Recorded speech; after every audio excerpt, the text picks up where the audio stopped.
want to do palliatives for 50 million impoverished households, you must be able to identify them and accountably demonstrate to the whole country that you've alleviated or reduced their suffering.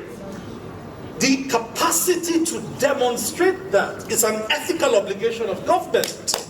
If you can't, if you spend 500 billion and you say you are going to alleviate my suffering, and when I ask who did you give, you can't tell me how you identify the poor. You can't tell me the poor you alleviated their suffering. And if we ask the poor, raise your hand that you have been alleviated to a small degree. Everybody's hands are down.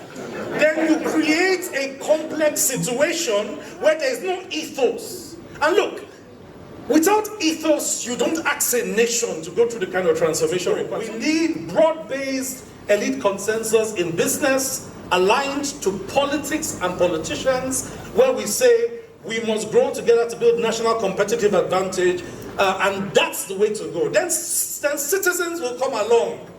They will see their leaders leading from the front. They will see efficient businesses where the owners of the business are not declaring profits and going on spending sprees while they are struggling to pay salaries. Odd anomalies that should not exist. And I think it's when we see that convergence that reforms will gather momentum.